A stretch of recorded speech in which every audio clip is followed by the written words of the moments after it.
Hey, everybody. Welcome to episode 60 of the Defend Your Ground podcast. This is Ben. I'm the executive director of Blue Ribbon Coalition. I am here with Simone, our policy director, and Nick, who's joining us for the first time. We've hired Nick to help us with a lot of our marketing needs, and so he's going to be a common fixture here on our podcast to help us move this along and make sure this becomes a good resource for educating people about the management of our public lands and what we need to do to keep them open. So, Nick, thanks for being here. No, thanks for having me. Super excited to be part of the team. Been following Blue Ribbon Coalition for quite a long time. Love what you guys have been doing. Been learning a lot, and I'm happy to help if I can. Yeah, we're glad to have you here. And Simone, my usual partner in crime. I don't know if we should call it that, Maybe but we shouldn't say crime, but no, we're not committing any crimes here. We're partner trying in to make sure strategy. We can say that. a strategic partner in making sure we keep our public lands open. And you have an important issue for us to talk about today. Why don't you kick it off and tell us what you've got cooking right now? Yeah, so a little bit different than what we normally do and what I normally do. Normally, we'll get on here and we'll talk about an issue from the Forest Service or the BLM usually, and we'll say, here's the proposal, and we need you to go submit comments on it. But today we're going to talk about CFRs. And I would assume that the average Joe CFR isn't Good, an acronym.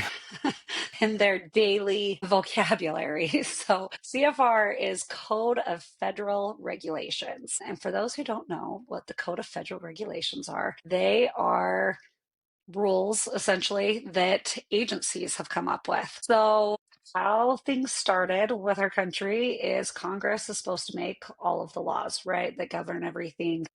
Congress doesn't always like to make a lot of laws and put their necks out on the line. And so they have delegated some power to the actual agencies. So the Department of Interior, Some power? they've given way too much power to the agencies. All their power? Yes. I mean, they'll pass Yeah.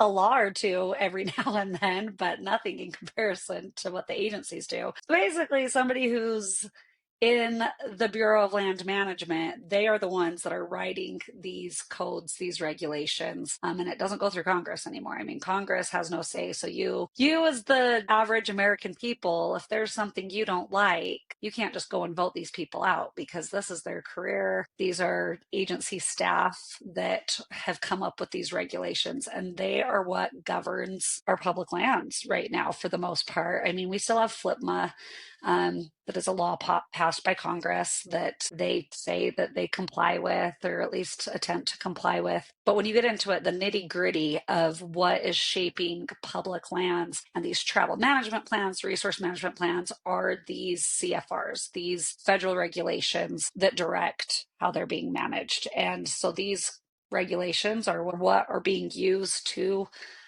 justify closures, justify restrictions.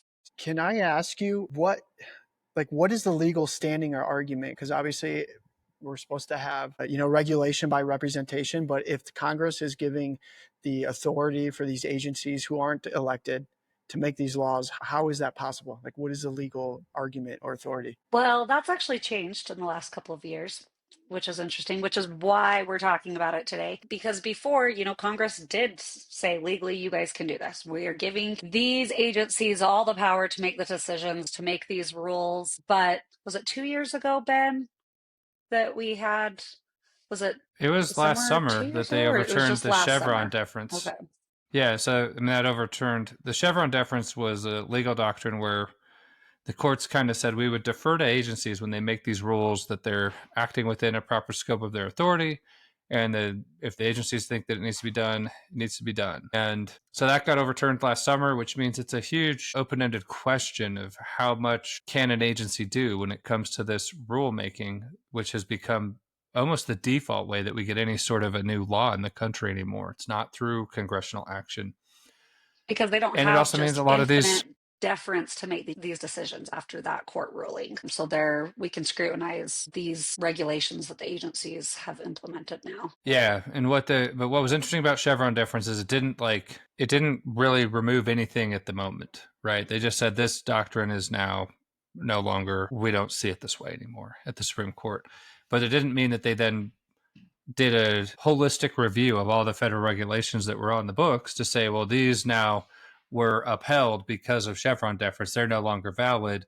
They basically said everything that's still on the books is valid for now, but this new precedent is in effect. And so it kind of opened the door for what we see as a lot of new legal challenges. That's why we staffed up and hired an attorney to help us challenge some of these. If you read any of our lawsuits that we filed since last summer, they're raising this question of, does the agency have the authority to do what they're doing after Chevron deference got reversed? And I have members asking me all the time, well, because of Chevron deference, we should be able to go do this, or they shouldn't be able to do that. But like Ben said, those things are still valid. It just opens the door for new legal challenges or for new opportunities to look at these regulations. And that's what the current administration is giving us right now. They're giving us an opportunity to look at these regulations, because there's an executive order that for every new regulation that the administration is putting into place, they need to remove 10. But there's so many regulations. Do you have even an idea, Ben, of how many regulations there actually are, like how many CFRs there are? I don't. I just know that the Federal Register usually publishes about 100,000 pages a year of new regulations. And so it's millions of pages of. Yeah, there's so many regulations for them to look at.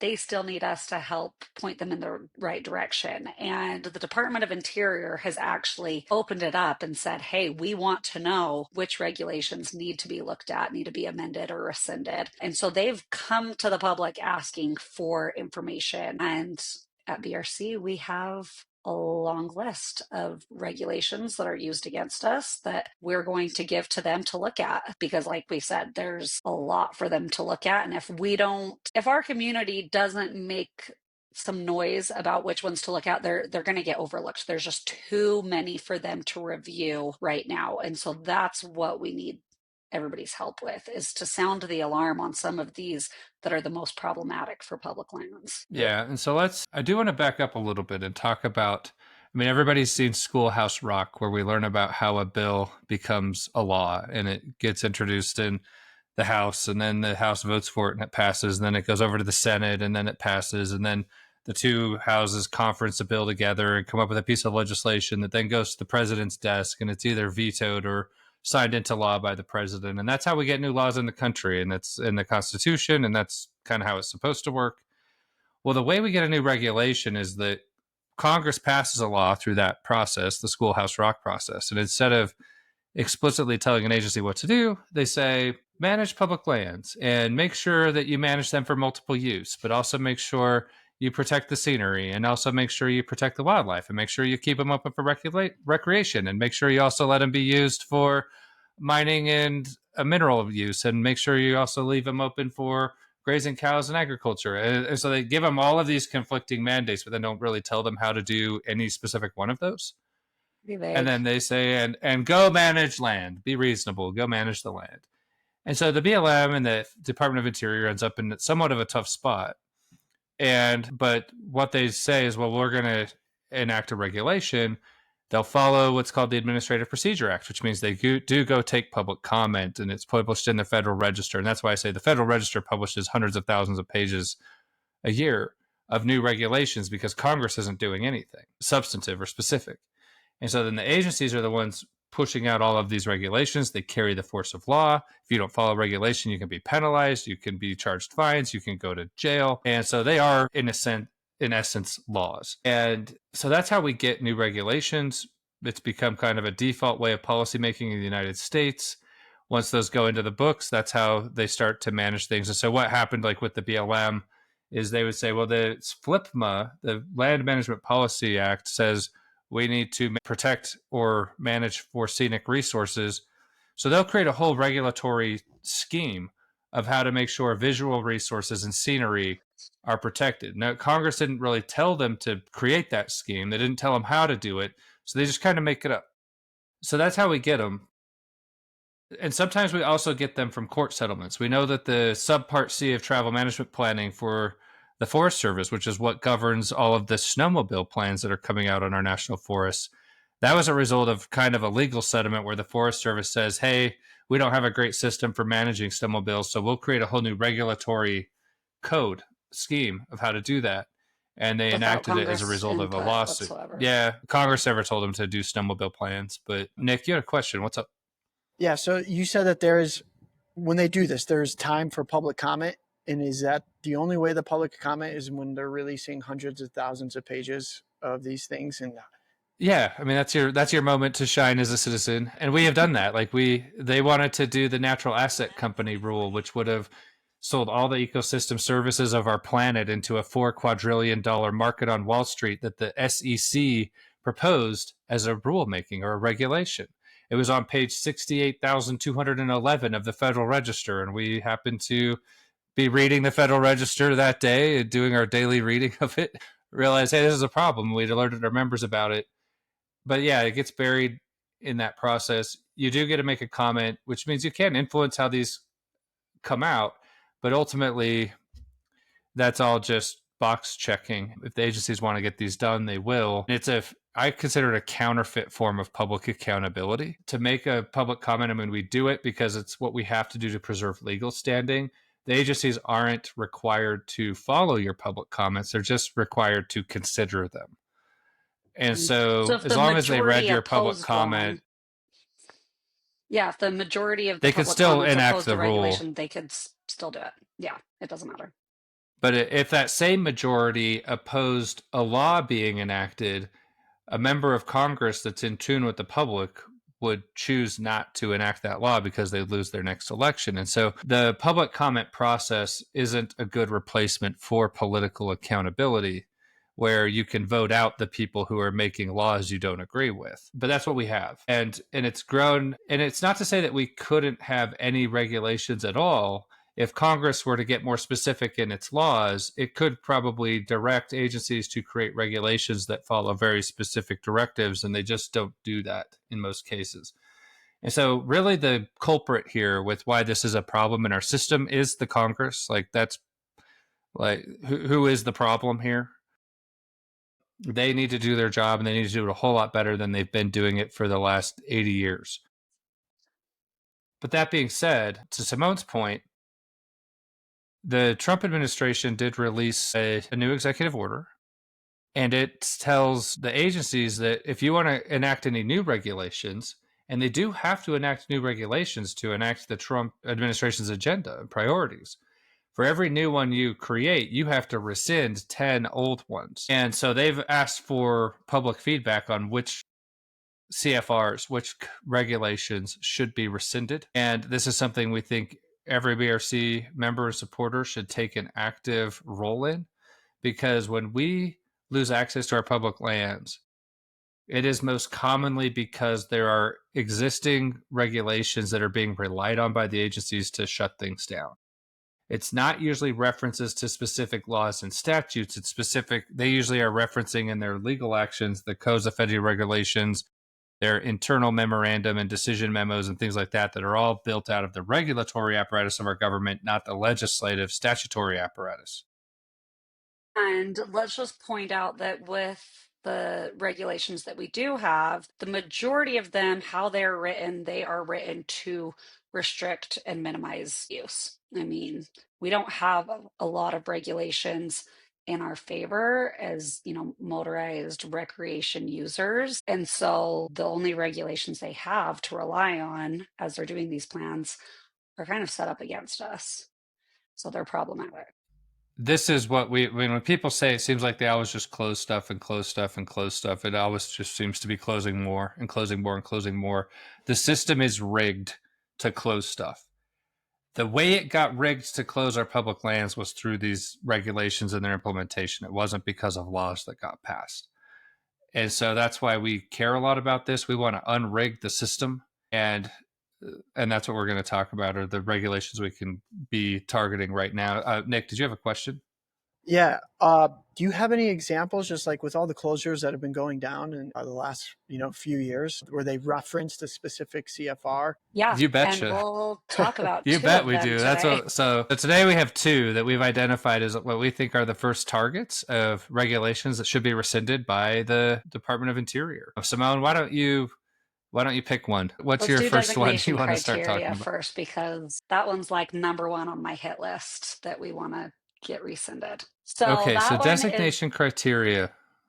What is it? yep. So 43, so the technical name, if you were to go look this up in the Federal Register, so it's 43 CFR 8342.1, and it is designation criteria. Other groups will often call this minimization criteria. So that gives you an idea of what they use this for, is they're using this to minimize OHV use on public lands. But it is technically designation criteria. So criteria that the Bureau of Land Management has to follow. And what it is basically they're going to designate roads and trails as open, limited, or closed. And then it gives them the criteria of whether it should be open, limited, closed. And limited could mean administrative use only. It could mean specific types of vehicles, specific type of use. So limited is a little So bit let's broad.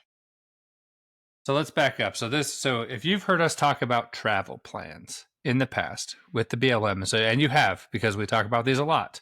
So we have the Labyrinth Rims Gemini Bridges Travel Management Plan, or the San Rafael Swell Travel Management Plan, or the Logandale Travel Management Plan. Like we've probably done a few dozen travel management plans just in the last 4 years. And travel management planning is where the BLM looks at a certain area and says, what routes are we going to make available for the public to use in this area, and why? And Congress never told the BLM to do that. They never said, hey, create route networks and designate routes as open and closed. They didn't say you need to have this managed travel network and here's the criteria and how you do it. They just told the BLM, let's protect vegetation. Let's manage the land to protect the soils.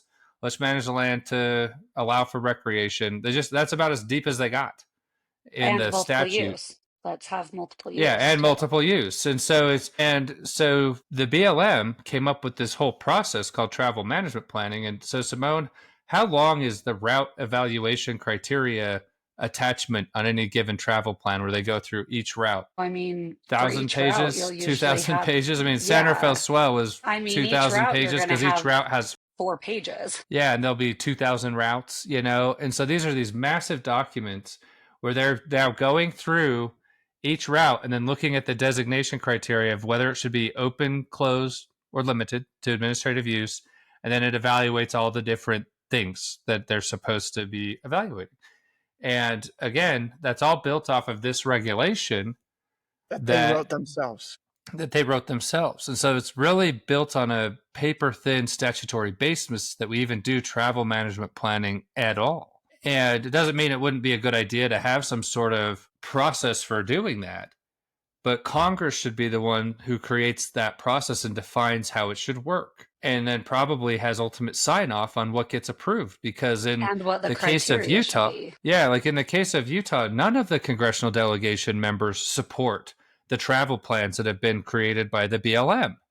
None of them do. And so the BLM's used authority that was delegated to them questionably by the Congress to do something that would never get the support of the Congress. But now everyone's like, well, what do we do about it? Well, let's take them to court. And that's where it's a very broken system of government to be doing it this way.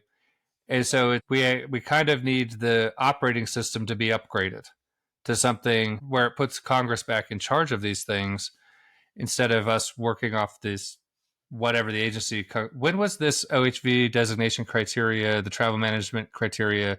Was Do it you remember when this one published? was implemented?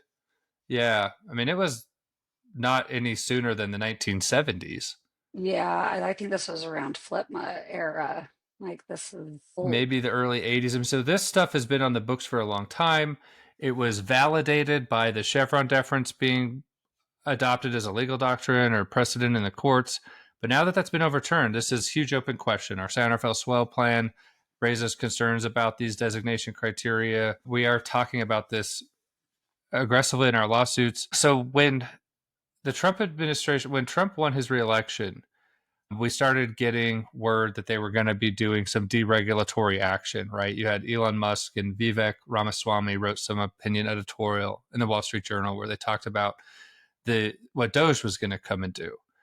And they cited Chevron deference. They said the Chevron deference really raised serious doubts around the validity of a lot of these regulatory regimes that are out there. And it is true that we can be questioning these and scrutinizing these in the courts, and we are, and we will continue to do that because this is going to require a full court press. But it's also true that an executive branch agency can rescind its own regulations. The same way that a regulation was created, it can be uncreated. These are kind of discretionary acts of the executive branch. And so there's nothing that says they have to be permanent.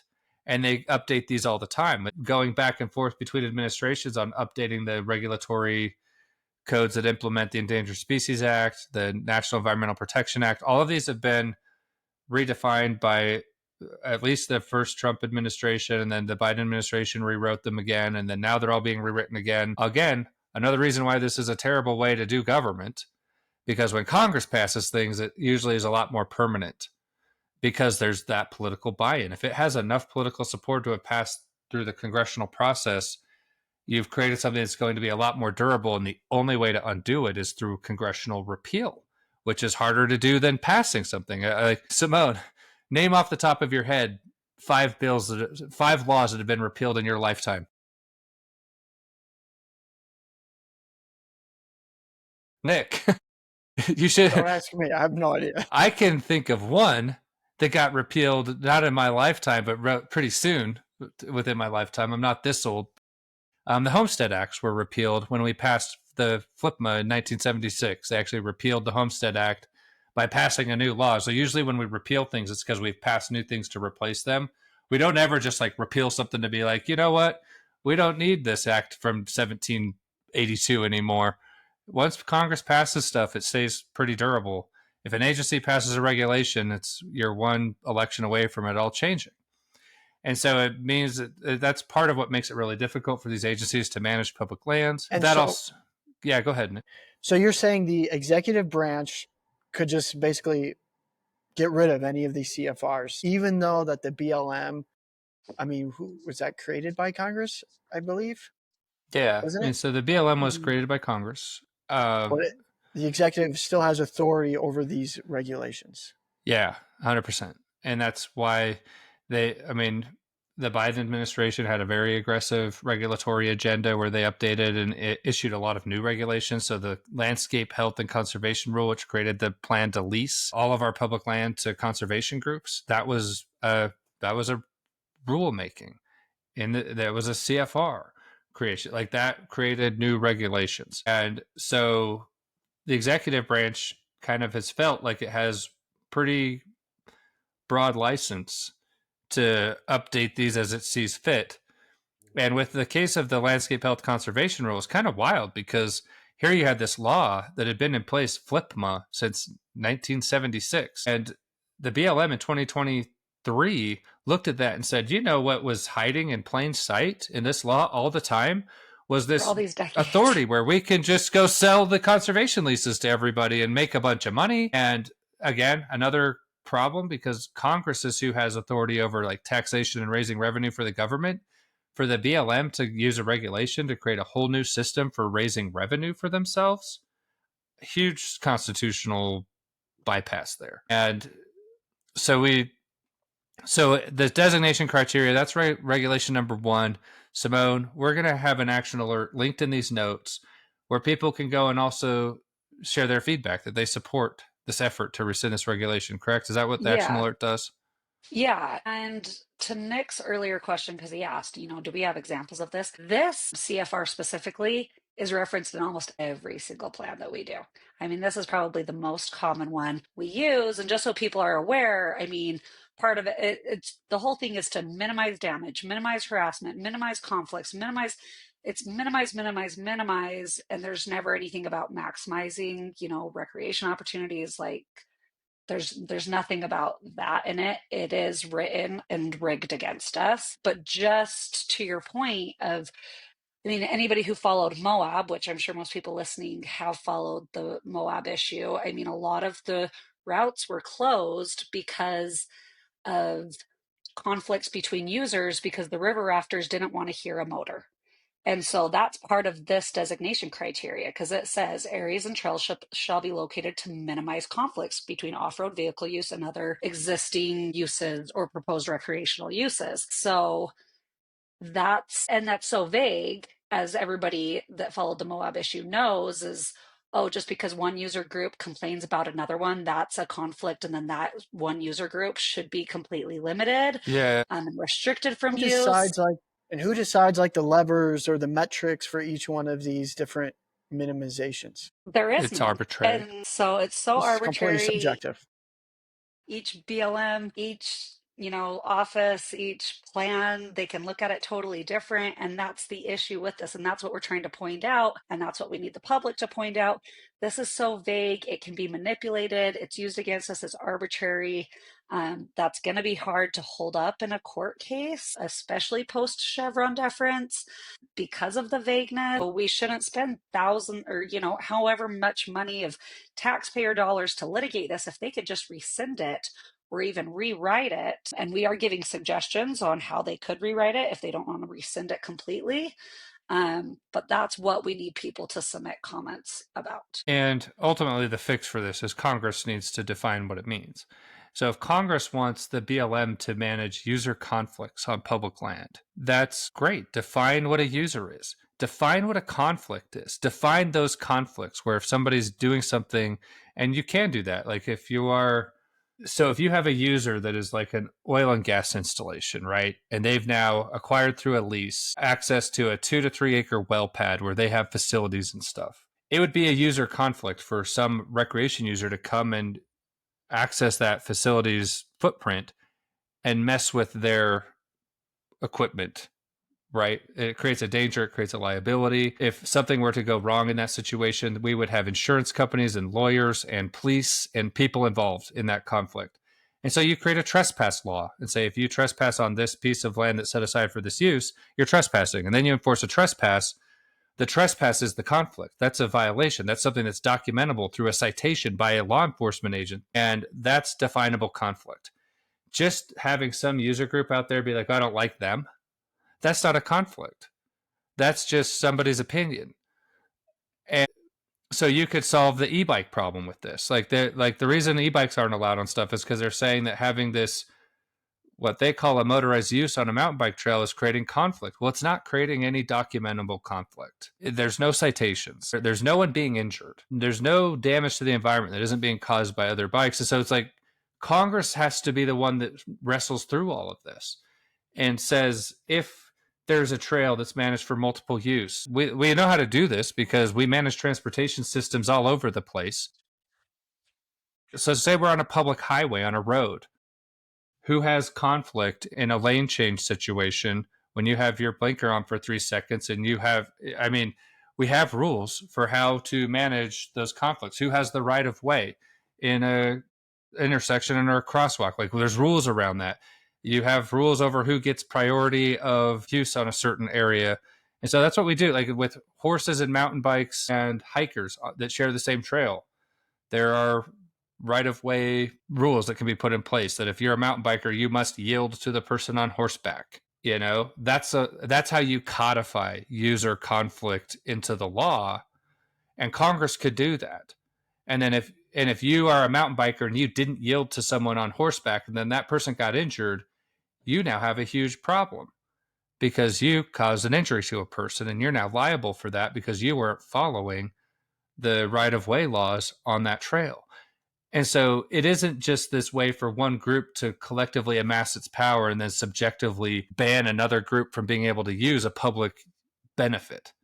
That's a completely perverted and wrong way of interpreting user conflict. But because we're doing it through this open ended regulation, that's how it's been interpreted now. Because as long as we can loosely define something as a user conflict that could rationally hold up in court, then they get away with it. Pre Chevron deference. I don't think they will very much longer. So, And you're going to find anyway, that with all of these regulations, the interpretation is loose. It's vague. I mean, so for example, the other CFR that we want to draw people's attention to uh, today on this podcast, it's 43 CFR 8341.2. And it's special rules for OHV use. And this regulation was put into place as kind of an emergency response. Like if there's some emergency that's creating, an outlandish impact to a trail, then it gives the BLM authority to close that trail until those impacts and whatever that issue was has been mitigated. But we've seen this be used on the ground as well. The road was reclaiming, and so if you go and drive on it now it's going to cause some damage. So we're going to close it, and then it becomes closed permanently. So they don't have good guidelines in place on, what are those impacts? What's the emergency situation? And then it needs to be mitigated and reopened within a certain time frame. That does not exist in this, and it is used against us, and it is manipulated, and we've seen it in the San Rafael Desert. Yeah, so we had a very specific instance there, and it was a little bit more malicious than what you're describing, Simone. Is so in the San Rafael Desert, that was the first travel plan that we completed in this legal settlement where SUA had sued the BLM, required them to go through over a dozen new travel plans where they had to analyze over 10,000 miles of roads. The San Rafael Desert was the first one that got completed. And the BLM chose the OHV friendly alternative plan there, which still closed hundreds of miles of routes, by the way. The OHV friendly alternative did. Due to And that was done by minimization criteria, the designation criteria, that CFR, that's why. of course, it was. Yeah, it was why. And so the Trump administration was the one who released that plan first. And so SUA sued the Trump administration over that plan. So they didn't like it. They wanted a lot more routes closed in that area. And so while they were in litigation, you had administration change. And the new administration was the person who was like the interim director of the BLM at the time was Nada Culver, who was the lawyer for the Wilderness Society who signed the settlement agreement. So she was very conflicted on this, like legally. But then once she takes control of the BLM, we get a decision out of the BLM that they use a categorical exclusion, which means they do bypass most form of public process and input. And then they used this CFR, which gave them an emergency declaration to close roads. And so they closed a bunch of the roads in the San Rafael Desert that they wanted to see closed through this legal settlement. And so they were pre-baking the outcome of a legal settlement by abusing this CFR. And so an appropriate use of this CFR would be like a time where I expected they might use it was when they found that weird obelisk thing out in Moab. And so all of a sudden you have the public flooding out there with traffic to an area where the BLM didn't analyze that much traffic to be going into that area. And now you have a ton of people coming into an area, affecting the resources there in a way they didn't anticipate or predict. They didn't have any management infrastructure in place to manage a huge crowd of people coming out to this area that now became a hot spot. That would be an appropriate use of this rule to say, hey, hold on, there's way too many people coming out here. We hadn't had planned for this. We're going to close it temporarily so that we can. What they did is they went and removed the obelisk, and now there was no reason for people to come out there. Give And us then they could have 14 reopened the days road. to Yeah, to redress fix this. the reason. Or if it was for something else to go put in barricades or do something to kind of keep people where we want them to be. And so it isn't that this rule wasn't solving a kind of a real problem, that there are times where, I mean, you could see instances in like wildfire or natural disasters or something where it's not safe for people to go into an area. So to temporarily close something to mitigate the impact, then you should have a rule to do that. But we saw them use this to basically close a bunch of routes that had a few weeds growing up in the middle center line of the route. I have pictures of these. I went out and documented some of these routes that they wanted. That there's 35 miles of additional routes that they closed through this emergency process. And they said if people were to go use these routes that were existing routes open through the current plan, that they would be causing damage to soil and vegetation. And that is an abuse of this regulation. And So the emergency was that a weed was growing across the path. And if we were to go use that route, somebody might run over that weed. That was 100%, Nick. That is Like literally, 100% that's what it was.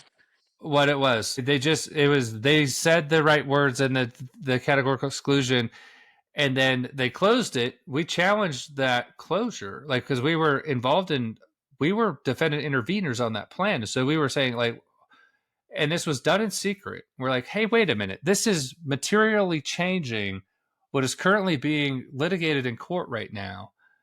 And then within weeks, it was like, well, there's a settlement anyway, and all these routes are going to get reevaluated now, and they're currently now closed for use. So we couldn't actually go out and evaluate the routes during the subsequent public process where they wanted to review these routes one more time. And then they ended up closing most of them permanently.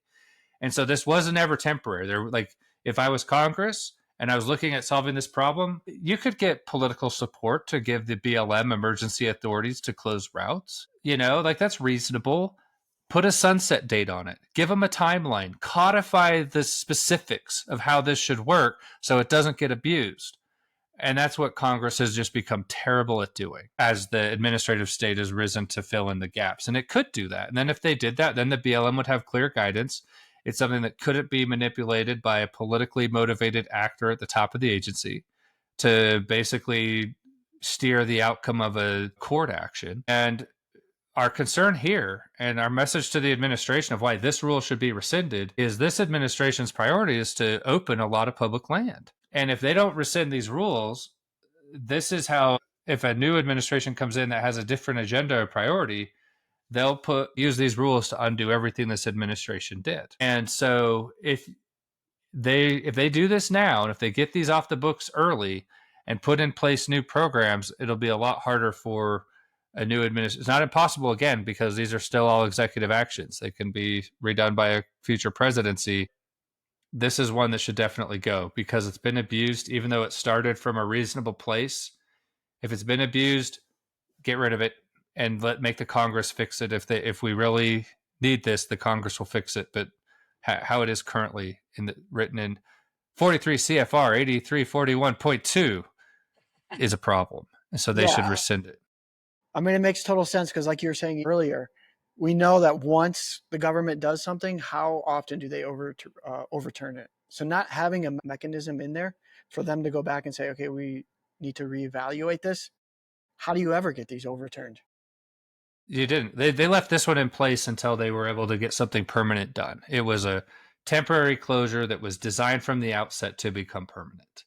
And so they abused this law. If it would have had a 14-day sunset clause or something that says this closure's in effect for 14 days, and then it automatically reverts back to being open, and the BLM has 14 days to mitigate the impact, and then after the 14 days, if it needs to be closed longer, they need to initiate a NEPA process or something that's open to the public to do the permanent change, which is what they did here. But it should have reverted back to open before they went through something that would have, like, if the management assessment is that it needs to be permanently closed, then that should require more involvement. Not this is what's called a categorical exclusion, where they kind of bypass the public process that gives groups like BRC legal standing and the ability to go and challenge with teeth any permanent closure. And so the way they did this was just very manipulative and abusive. It just was.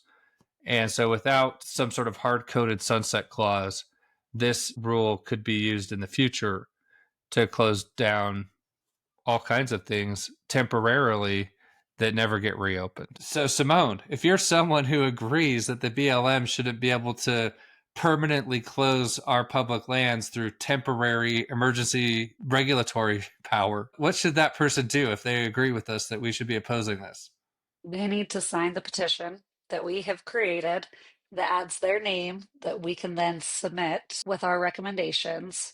So super easy to do that, to sign the petition and then share it with a bunch of other people too. I mean, the more names, the more people that we have sounding the alarm on this, the more likely we're going to actually get attention for it to become rescinded or amended.